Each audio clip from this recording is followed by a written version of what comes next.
उम्मीद की जा सकती है कि 10-11 कैंडिडेट हो सकते हैं, लेकिन मैं आपको बता दूं कि लड़ाई छनकर हर बार की तरह 3 लोगों के दरमियान में होगी। ये लड़ाई होगी कांग्रेस पार्टी के उस नाकारा नुमाइंदे के खिलाफ जिन्होंने बड़ी सादगी के साथ इस इलाके का वोट लिया और यहां की जनता को महरूम किया।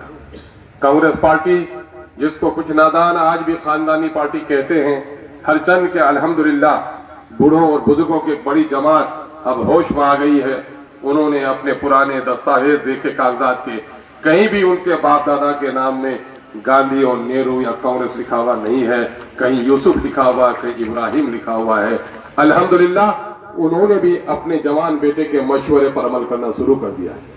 मैं मुबारकबाद देता हूं प्रदेश में रहने वाले उन नौजवानों को जिन्हें कभी चिढ़ाते हुए अमीर लोग चकरिया कहते थे।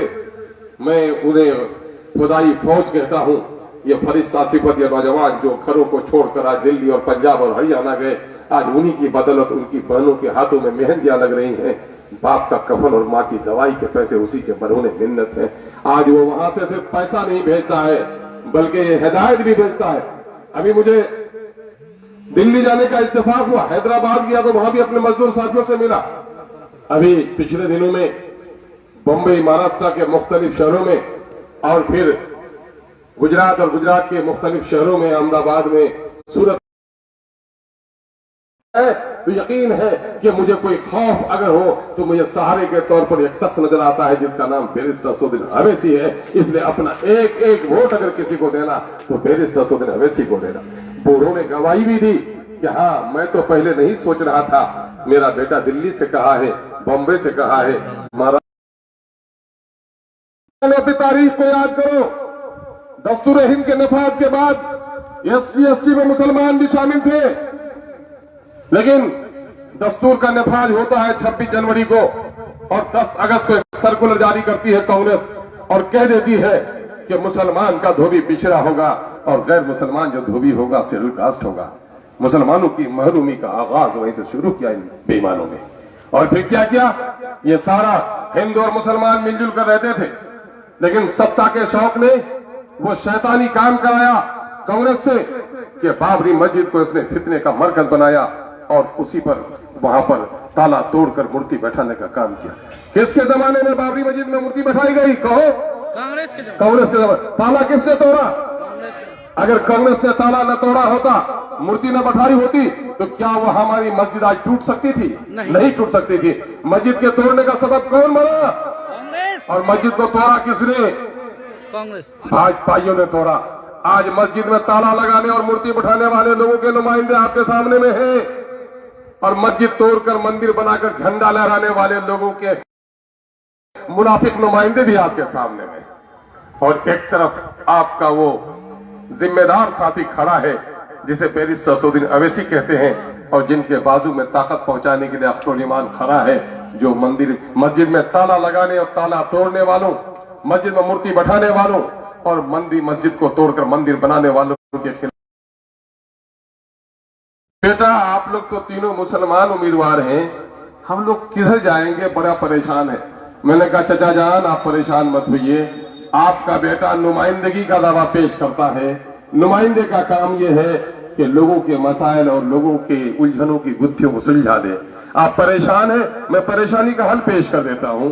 आप रमजानुल मुबारक के महीने में 100 रुपए अगर ज़कात तकसीम करना चाहते हैं, एक तरफ गांव का एक शराबी है जो आ गया है और कहता चचा जान मेरी कुछ मदद कीजिए, और एक दूसरा जुआरी आ गया है जो कहता है चचा जान मेरी मदद कीजिए, और गांव का एक माजूर आ गया है जिनके हाथ टूटे हुए हैं, पांव टूटे हुए हैं और वो कमाने के लायक भी नहीं है। बताइए तो आप ज़कात की रकम किसको दीजिएगा? तो बूढ़ा बोल बेटा, नहीं बेटा, मैं शराबी को ज़कात की रकम देकर शराब पिएगा वो गुनहगार मैं बनूंगा? मैं जुआरी को ज़कात की रकम मैं तो उसी माजूर को दूंगा। तो फिर मैंने कहा चचा जान मसला तो हल है, मस्जिद तोड़ने वालों को देंगे वोट, मस्जिद तोड़ने वाले को वोट नहीं दे सकते। मैं कहता हूं कि जो शख्स आज मोदी का नुमाइंदा बनकर आया है, चचा उसके बारे में क्या ख्याल है? कहा कि हाँ बेटा, तुमने मेरे आंखों की पट्टी खोल दी। मैंने कहा मस्जिद में जिसने मूर्ति बैठा दी, मेरे घर पर कोई गोबर फेंक दे मैं उसे बर्दाश्त कर लूंगा, लेकिन खुदा के घर में कोई गोबर फेंक दे तो मैं तो गर्दन कटाने के लिए तैयार रहूंगा। ये बोलो खुदा के घर में जिसने मूर्ति बैठाई है उसके बारे में क्या ख्याल है?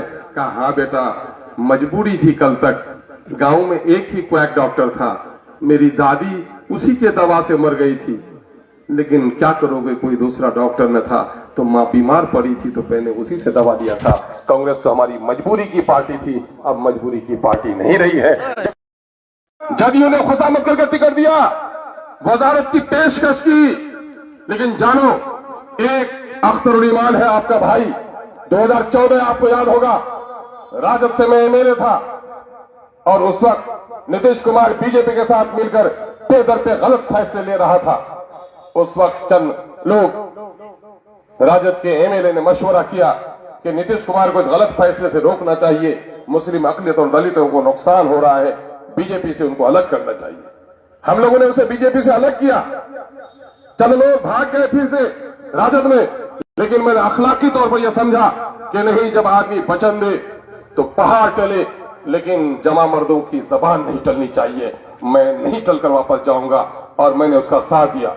उन्होंने कहा आप लोग 4 रह गए हैं, राम लखन रमन, जावेद अकबर अंसारी, ये जो सम्राट चौधरी आज भाजपा में चले गए हैं, अख्तरुल ईमान, याद करो नौजवानों, ये तीनों लोग एमएलसी बनाए गए, वजीर बनाए गए। अख्तरुल ईमान भी अगर चाहता, 2014 में जब नीतीश कुमार ने मुझे टिकट दिया जदयू का भाजपा से अलग होने के बाद, और भाजपा की तरफ जब कदम बढ़ाने लगा, तो अख्तरुल ईमान को 1 2 3 कहते हुए जदयू को जरा भी देर नहीं लगी। और आज एक मुनाफिक आया है आपके दरमियान में। 6 महीना पहले एमआईएम को बीजेपी की बी टीम कहता था, 3 महीना पहले मसाल जुलूस निकालकर मोदी को गद्दी से हटाने की बात करता था, और अभी 3 महीने नहीं गुजरे हैं, अपने जात के फायदे के लिए, अपने खानदान के फायदे के लिए पूरी मिल्लत का सौदा करते हुए मोदी का तलवा चाट रहा है। आज उनको भी आपको पहचानना पड़ेगा। कौन है ये लोग? ये कौन मुनाफिक लोग हैं? कभी ये बोलते हैं, कभी वो बोलते हैं। जब सीएए का काला कानून पेश हुआ, बोलता है कि अवैसी साहब ने बिल को चाक करके क्या कर दिया। तो तुम बताओ नट्टू कि जब सीएए के लिए जलसे हो रहे थे, खुदुक खुदुक कर क्यों भाषण देने जा रहे थे? कह रहे सीए का कानून गलत कानून है, तो आज किस आका ने तुमको कह दिया कि इंटरव्यू देते हो कि सीए का कानून से कुछ मुसलमानों को फर्क नहीं पड़ना है? दोगले यही होते हैं जिसकी जबानें बदलती रहती है। अहले ईमान तो वो होता है, पहाड़ चलता है लेकिन उसकी जबान नहीं चलती है। मेरे भाइयों, पहचानना पड़ेगा ये कौन लोग हैं, ये कौन लोग हैं। मैं कहता हूं नौजवानों से, नौजवानों, किसी जालिम ने तुम्हारे बाप का कत्ल कर दिया हो, भाई का कत्ल कर दिया हो, बेटे का खून कर दिया हो, लेकिन भूल गए हो, 2-4 साल गुजर गए हैं, उस गम को भूल गए हो, लेकिन यकायक तुम्हारी बस्ती में वो कातिल अगर आ जाए तो तुम्हारा गम ताजा होता कि नहीं? अगर जमीर जिंदा है तो तुम्हारा गुस्सा उभरता कि नहीं होता? अगर तुम्हारे अंदर में जमीर है, वाकईतन जिसका खून हुआ था उसे खूनी रिश्ता है, ईमानी गैरत है, इंसानी जमीर जिंदा है, तो कातिल को देखकर कोई चुप नहीं बैठेगा, बल्कि कातिल को अपनी बस्ती से बेआबरू होकर निकालने की कोशिश करेगा। मुझे बताओ, बिल्किस हमारी और तुम्हारी बहन है कि नहीं है?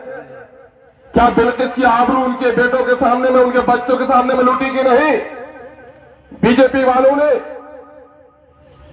बिल्किस के साथ रेप करने वालों के गले पे माला डाला कि नहीं डाला? तो आज बिल्किस की सरपरस्ती करने वाला तुम्हारी बस्ती में फिर रहा है, क्या उसको गरेबान पकड़कर उसको बस्ती से नहीं निकालोगे? अगर ईमान जिंदा है, याद करो जरा गुजरात को। गुजरात चल रहा है, मां के सामने में बेटी की आबरू लुट रही है, दूध पीती बच्चों को मां के आगोश से छीन छीन कर आगों में डाला जाता है। न जाने कितने जवान हैं जिनके सीने पे गोलियां चलाई जा रही है, और आज उस गुजरात के कातिल की हमदर्दी लिए हुए वो आदमी हमारी बस्ती में आया है। क्या गुजरात में जिससे हमारी माओ बहनों की आबरू लूटा वो मुसलमानों का दुश्मन था कि नहीं? क्या मुसलमानों के दुश्मन को साथ दोगे? नहीं। आवाज से बोलो, दम है, गैरत है तो बोलो। क्या जिन लोगों ने गुजरात में मुसलमानों का कत्ल किया उसका साथ दोगे? नहीं। क्या बाबरी मस्जिद तोड़ने वालों का साथ दोगे? नहीं। क्या बिल्किस का रेप करने वालों का साथ दोगे? नहीं। क्या सीए का कानून बनाने वालों का साथ दोगे? नहीं। क्या जिन्होंने 370 को खत्म किया उसका साथ दोगे? नहीं। क्या जिन्होंने बाबरी मस्जिद को तोड़वाने का काम किया उसका साथ दोगे? नहीं। लोगों, अगर ये तय कर लेते हो, यकीन जानो मसलहत पसंदी अच्छी चीज है, लेकिन बेजा मसलहत पसंदी माँ की आबरू लूटे, बहन की आबरू लूटे और समझ रहे हो कि डाकू है, आबरू लूटता है, मैं जाऊंगा तो मर जाऊंगा। ऐसे ना हंजार औलाद की जरूरत नहीं है। माँ की आबरू बचाते हुए जो शहीद हो जाए उसी को दुनिया याद रखती है। मेरे भाइयों, आज वक्त हालात ऐसे हैं कि सीमांचल को सब कोई तबाह व बर्बाद करना चाहता है। बोलता है विकास के नाम पर वोट मांगने आया है, तो विकास के नाम पर वोट मांगने आया हो तो फिर कोचाधामन के लोगों के लिए तुम्हारा विकास नहीं देखा कि 86,000 के मुकाबले में 36,000 में तुम्हारा कद तराश कर नीचे कर दिया। अगर विकास के नाम पर वोट मांग रहे हो तो फिर दोस्त से कातिलों के साथ जाकर क्यों बैठे हो? फिर मुसलमान जिस बीजेपी से दूरी अख्तियार किए हुए है उसका झंडा लेकर क्यों बैठे हो? विकास किनको कहते हैं? विकास अख्तरुल ईमान जब एमएलए रहा, यह पैगाम दे रहा हूं, ये कुछ झूठे और मक्कार लोग जाकर कह रहे हैं हमने तो ये कर दिया, हमने वो कर दिया। सरकार की पॉलिसी बनी engineering college, district wise engineering college बन रही है, इसमें तुम्हारा क्या दखल था? जब एमआईएम ने ललकार कर कहा कि देखो माइनॉरिटी रेसिडेंशियल स्कूल में ये पेश किया और यहां के लोगों को भेजवाया गया और आज उसकी बुनियाद पर एक स्कूल खुला भी बच्चे दाखिल नहीं हुए आज तक, उसको तुम गारंटी लेते हो? मकान बनाकर कमीशन खोरी का काम करने वाले, बालू गिट्टी ईंट सीमेंट की कालाबाजारी करने वाले, सड़कों पर रात को छापा मारने वाले, डाकुओं के साथ खड़े रहने वाले, लुटेरों के साथ डूबने वाले, तू समाज की कयादत करना चाहता है? जनता होशियार हो गई है, दूर का ढोल सुहाना होता है। हमारे कुछ लोग हैं, हम खबर देना चाहते हैं, मेरे भाइयों तहकीक करो। अक्सर मैंने कहा है, एक बेटी का रिश्ता करते हो, एक बेटे का रिश्ता करते हो तो तहकीक करते हो। बहू गलत आए तो घर टूट जाएगा, अगर दामाद गलत हो तो बेटी की जिंदगी परेशान हो जाएगी। क्या पता नहीं एक नेता आवारा हो तो पूरी कौम की तकदीर बर्बाद हो जाएगी। आज नौजवानों को आवारा कौन बना रहा है? जरा आंखें फेर कर देखो, चोर उचक्कों का सरदार कौन बना हुआ है? लूटो और बांटो कौन कर रहा है? अख्तरुल ईमान नजरियात की सियासत करता है, किसी का तलवा नहीं चाटता, फिरका परस्तों का झंडा लेकर कभी फिरने का काम नहीं करता है। फिरका परस्ती की तरफ कदम बढ़े थे नीतीश कुमार के, उस वक्त अख्तरुल ईमान ने 2014 में 1, 2, 3 तलाक मुगल्लजा दे दिया था, कभी उससे दोबारा निकाह की उम्मीद नहीं रखता है मेरे भाइयों। और आज ये लोग दिग्भ्रमित कर रहे हैं लोगों को। मेरे भाइयों, आपको होशियार होना पड़ेगा। आज देखिए बैरिस्टर सुधीर वैसी साहब आए, उनके कदम पड़े और तरक्की शुरू हुई। बोलता है मेडिकल कॉलेज कहा, बोलता है इंजीनियरिंग कॉलेज कहा। तू बता कि बिहार का टैक्स तेरे ने लिया, तेरे आका ने लिया, किशन को क्या दिया? अलीगढ़ की जमीन के लिए लड़ाई लड़नी पड़ी और यहाँ के आवाम को सलाम कि लाखों लोगों ने प्रदर्शन किया, तब 3 साल के बाद नानी मर रही थी नीतीश कुमार की, जमीन देने पर मजबूर हुआ। 3 साल पहले अगर दे दिया होता शायद अलीगढ़ का मामला कुछ आगे बढ़ गया होता। लेकिन उसके बाद कांग्रेस के लोगों को भी जवाब देना होना पड़ेगा कि 2012 और 13 में, चूंकि 2011 के 30 दिसंबर को अलीगढ़ की जमीन का एग्रीमेंट हुआ था, 12 और 13 तक, 14 के अप्रैल तक इनकी हुकूमत रही, अलीगढ़ को एक पैसा देने का काम नहीं किया। और जब अलीगढ़ की तहरीक उठी और लोगों ने नारा दिया, ए नीतीश कुमार कान खोलकर सुन लो कि अलीगढ़ के लेने दोगे जमीन तो सीमांचल में पांव रखने की नहीं देंगे तुमको जमीन। ये नारा जब बुलंद हुआ तो उस वक्त तक नीतीश कुमार इस इलाके में आने की हिम्मत नहीं किया जब तक यहाँ के लिए दूसरा काम नहीं किया। एपीजे अब्दुल कलाम जो एग्रीकल्चर यूनिवर्सिटी देख रहे हो, उसी इनकलाब का नजरिया है कि नीतीश कुमार ने कहा माफ करो, अलीगढ़ की जमीन देने में देर हुई है, चलो एक कॉलेज दे देता हूं, मुझे पांव रखने की जगह दो। यह है आपके इनकलाब का नतीजा। और कोई कहता है ये मेरी कोशिश है। मैं अक्सर कहता हूं, पीपल के दरख्त के टहनी को नहीं तोड़ सकता वो माजूर, उसका कद ऊंचा नहीं है कि पीपल की टहनी को पकड़ सके, लेकिन आंधी में जब वो दरख्त गिर जाता है तो गांव का वो पागल उसके ऊपर बैठ जाता है सवेरे कि इसको हम ही ने उखाड़ा है। यही काम कुछ नाटे कद का नेता लोग करता है। ये काम किसने किया? पूछो जाकर खोजाबामन के लोगों से। पिपला एक जगह है जहां 7 जगह से सड़कें बनती है, बताओ उसमें तुम्हारा क्या रोल है? बरियान के लोगों से पूछो, जाके बैचाकुटी के लोगों से पूछो नदी पे किसने पुल बनवाया है? टेंगरवाड़ी के लोगों से पूछो कि 2 वार्ड के लिए 4 करोड़ का पुल किसने बनाने का काम किया है? पूछो बगलवाड़ी के लोगों से कि 3 साल तक पुल लटवापारा में टूटा पड़ा था, पुल न बना था, 3 महीने के अंदर में आरसीसी पुल बनवाने का काम किसने किया है? पूछ लो बीरपुर के लोगों से, जरा अपने बस्ती के लोगों से भी पूछ लो कि तुम्हारी बस्ती में 3 पुल, मिलनत नगर में पुल बनाने का काम किसने किया? तुम्हारी बस्ती में पुल किसने बनाया? कब्रिस्तान जाने के लिए गया एक दिन, कब्रिस्तान जा रहे थे लोग, तो वहां पर भी पुल बनवा दिया उसी पंचायत में। जो काम हमने किया है, कोई मुनाफिक चुप रहे तो चुप रहे, लेकिन ईंट कंकर और पत्थर चीख चीख कर बोल रहा है कि अख्तर रीमान ने जो खोजाबामन में काम किया है, कोई मुनाफिक तो भुला सकता है, कोई सच्चा इंसान उसे भुला नहीं सकता है। आज ब्राह्मणों की बस्ती है वहां असुरा में। मैंने मुख्यमंत्री जी को जाके कहा, मुख्यमंत्री जी नदी ने अगर अपना रुख बदल दिया तो 50,000 की आबादी हमारी मुतासिर हो जाएगी।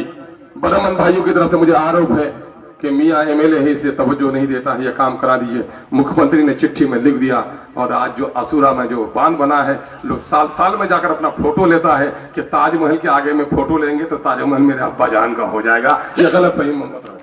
गाछपाड़ा में देख रहा हो, ये किसके जमाने में हुआ?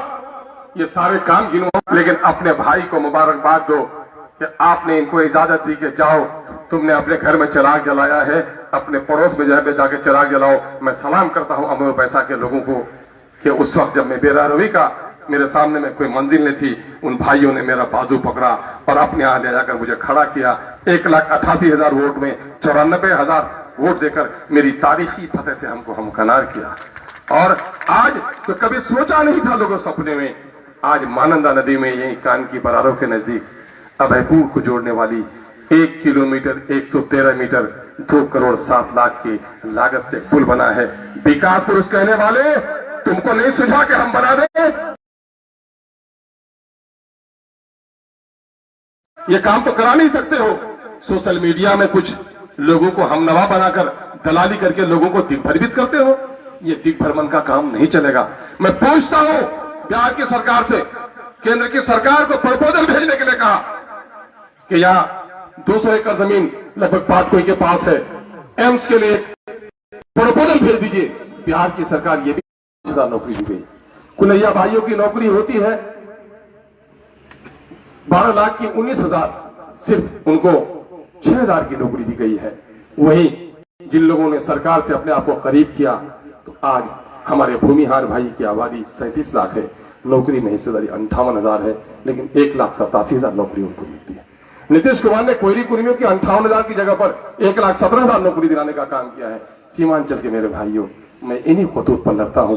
सीमांचल के साथ जो जुल्म हुआ उसके खिलाफ लड़ता हूं। बिहार में जो मुसलमानों पर जुल्म हो रहा है, कहीं गुलनाज जलाई जाती है, कहीं सनोवर को जलाया जाता है, कहीं खलील लीजू को मारा जाता है, कहीं कब्रिस्तान पर कब्जा किया जाता है, कहीं बिहार शरीफ का वो पुराना मदरसा अजीजिया को जलाया जाता है।